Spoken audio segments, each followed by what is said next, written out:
रागश्री आज साचा के न सोतो खाऊं न रुचे तो भी कछु का प्रकाश साता सत के साथी को सत के बान सुबसे दुष्ट दुखा से दूर माता अखंड सुखा लागियो वेदने पुराण शास्त्र सभा उपजे पीछे भारत परबतारा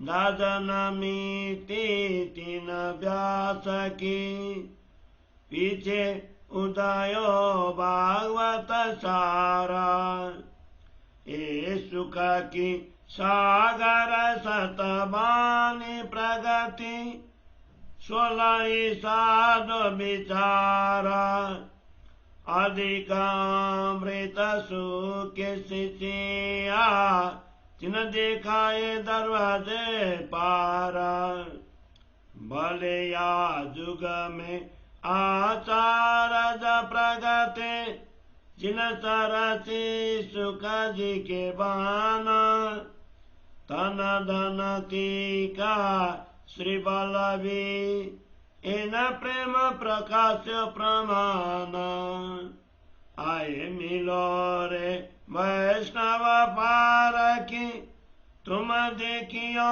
विचारी सबंग टीका बलवी बानी सुख देव की ताके एका चेर को न कि दे भांगा इता वृंदावन रास लीला रातड़िया खांदा खेले प्यों गोपी जाना तो दव संदेश किन पर लाइया कवा किनने किए रुदाना इतरात अखंड सोत ताली न तले बिकया गे ग्यारे दिन सखिया पियों थे सब कर से एगार कौन उत्पन्न ब्रज अखंड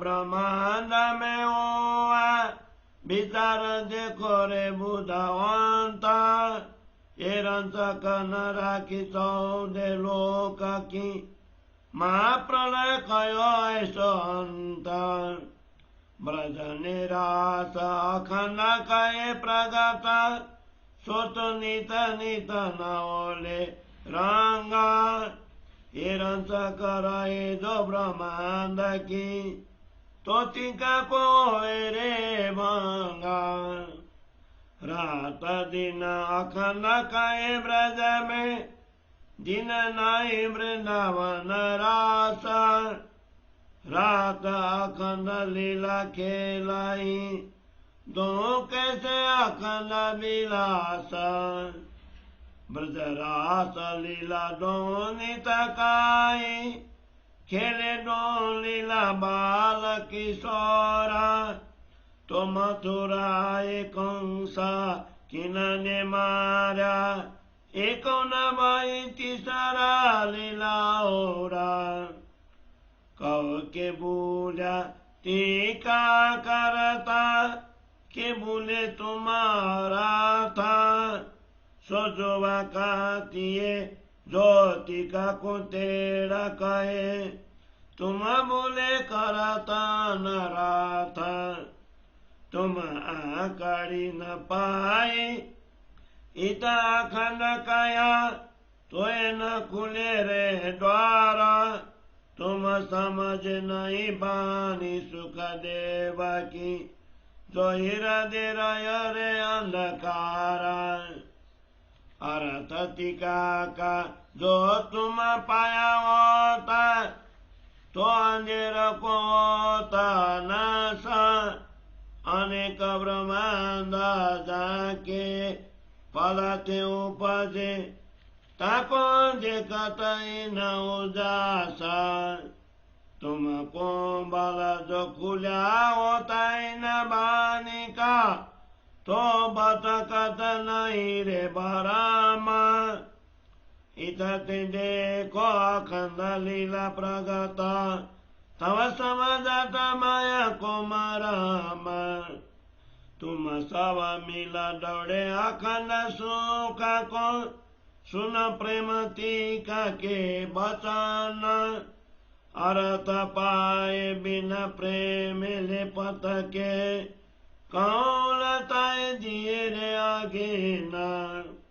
इन ब्रज रे न को ब्रह्म बहुत कतल भया, पर पाए नहीं रे निरवान। स्वसु के तुम कैसे पाओगे, देखो अपनी चाल के निशान।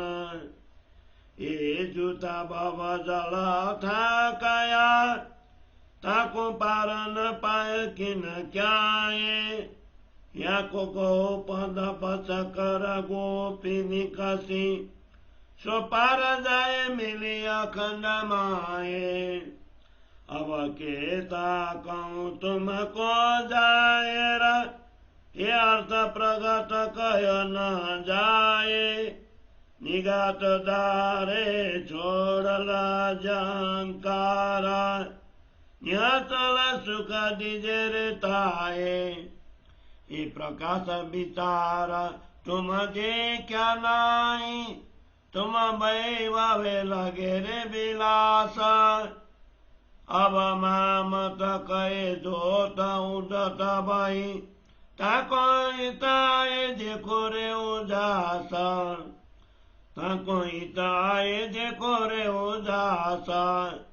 ये प्रकाश विचारा तुम दे क्या नाई, तुम बैवावे लगे रे विलास। अब श्री मामत कहे जोत उदत भाई, ताको इताए देखो रे उजास। ताको इताए देखो रे उजास। चौपाई 20 प्रकरण 13 चौपाई 149। बोलो श्री प्राणनाथ प्यारे की जय। श्री कीर्तन ग्रंथ को प्रकरण 13 को हिंदी सरलार्थ। आज के युग में परिस्थिति ऐसे हो गई है कि सत्य बात कहे जाने पर किसी को स्वाति नहीं, तथापि कुछ सत्य बातें मैं कहूंगा। सत्य के साथ ही ब्रह्म सृष्टि को तो यह सत्य भाएगा, परंतु इसके विपरीत चलने वालों को अवश्य ठेस पहुंचेगी। चलो अखंड सुख की ओर बढ़े।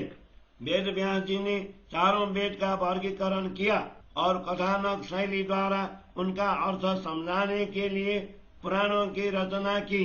अंत में 18 पर्व वाले महाभारत की रचना की, तथापि उनकी दाह शांत नहीं हुई और अंत में नारद मुनि की प्रेरणा से सबके सारूप श्रीमद् भागवत की रचना की। सुख के सागर के समान यह अमृत वाणी प्रकट हुई। इस वाणी को साधु संतों ने विवेक पूर्वक ग्रहण किया।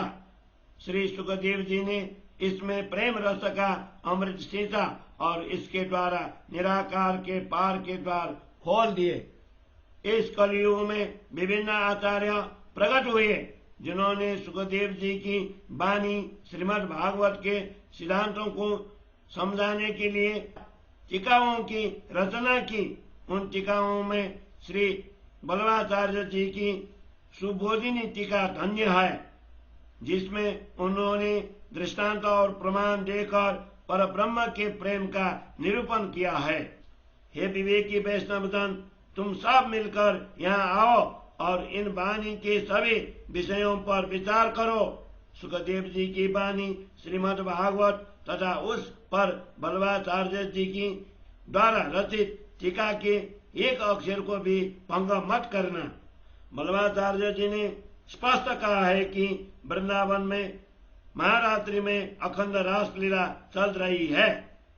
श्री कृष्ण जी गोपियों के साथ रास खेल रहे हैं। अब तुम बताओ कि उद्धव जी श्री कृष्ण जी का संदेश लेकर किन गोपियों के पास गए। किन्होंने श्री कृष्ण जी के वियोग में रुदन किया। रासलीला अखंड होने से मूल गोपियां तो रास खेल रही है, फिर वे गोपियां कौन है जिसके पास उद्धव संदेश लेकर गए हैं? वृंदावन की रासलीला की वो रात्रि तो अखंड है, उसका नाश करना चाहे तो भी नहीं हो सकता। बल्लभाचार्य जी ने श्रीमद् भागवत टीका में उल्लेख किया है कि जब रात्रि के बाद पुनः दिन हुआ तो सखियां और श्री कृष्ण अपने अपने घर में उठे, जागृत हुए। हे वैष्णवजन, वो घर कौन सा है और उस घर को किसने उत्पन्न किया? हे बुद्धिमानो, विचार करो कि ब्रजलीला अखंड ब्रह्मांड में हुई, फिर तो यह ब्रह्मांड ही नाश नहीं हुआ होगा, क्योंकि महाप्रलय में तो 14 लोकों की रज मात्र भी शेष नहीं रहती, सब समाप्त हो जाता है। बल्लभाचार्य जी ने श्रीमद् भागवत की टीका में ब्रज और रास के ब्रह्मांड की लीला को स्पष्ट रूप से अखंड कहा है, और वहाँ दिन प्रतिदिन नई नई लीलाएं होती है। यदि महाप्रलय के समय ब्रह्मांड का अंश मात्र भी शेष रह जाए तो बल्लभाचार्य जी की रचित भागवत की टीका असत्य हो जाएंगी। ब्रज की रात और दिन दोनों अखंड कहे गए हैं, और वृंदावन की अखंड रासलीला में तो दिवस की बात ही नहीं है, रात्रि को ही अखंड रासलीला हुई है। तो ब्रज और रास इन दोनों लीलाओं की किस प्रकार अखंड कहा जाए? यदि रात अखंड होती तो दिन नहीं होता, और दिन अखंड होता तो रात नहीं होती। ब्रज और रास दोनों लीलाओं को अखंड कहा है। ब्रज में श्री कृष्ण जी के बाल स्वरूप की लीला है, जबकि रास में उन्होंने किशोर लीला की है। तो प्रश्न यहाँ उपस्थित होता है कि बाल और किशोर कृष्ण दोनों ब्रज और रास में नित्य लीला कर रहे हैं, तो फिर मथुरा जाकर कंस को किसने मारा? यह तीसरा लीला कौन सी है? या तो तुम कहो कि श्री बल्लभाचार्य जी की भागवत की टीका लिखने में कहीं भूल की है, या तुम लोग इस टीका का अर्थ ठीक से समझ नहीं रहे हो। टीका की भूल कहने वाले की जीवा ही कट जाएंगी।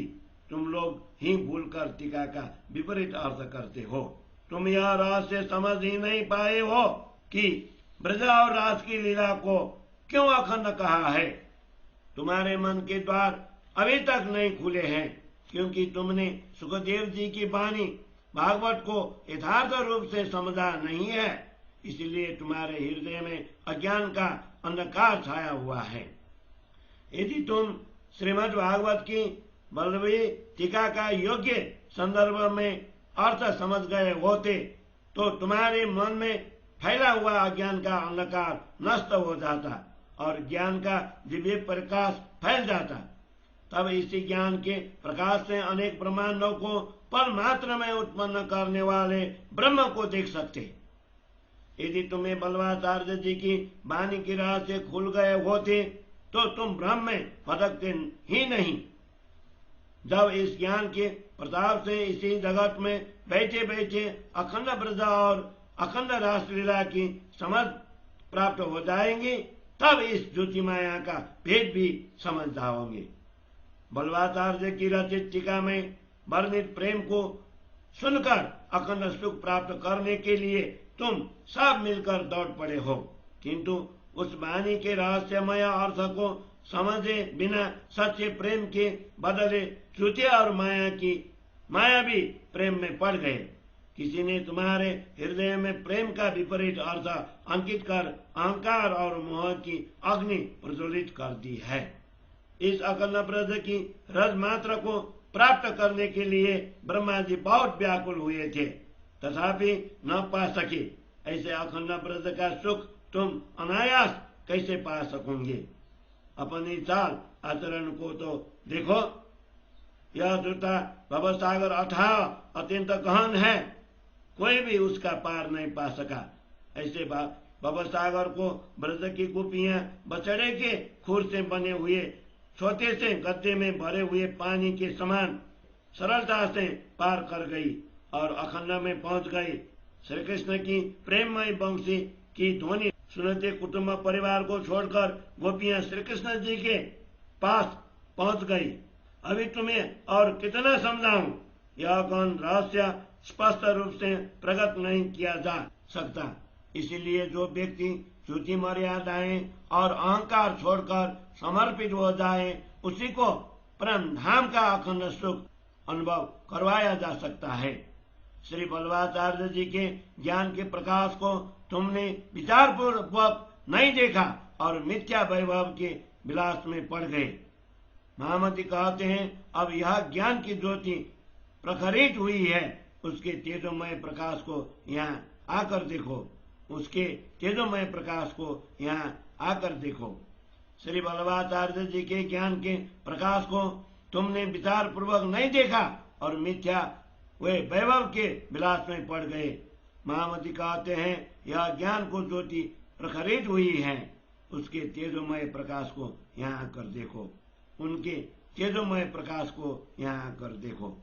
चौपाई 20 प्रकरण 13 चौपाई 149। बोलो श्री प्राणनाथ प्यारे की जय।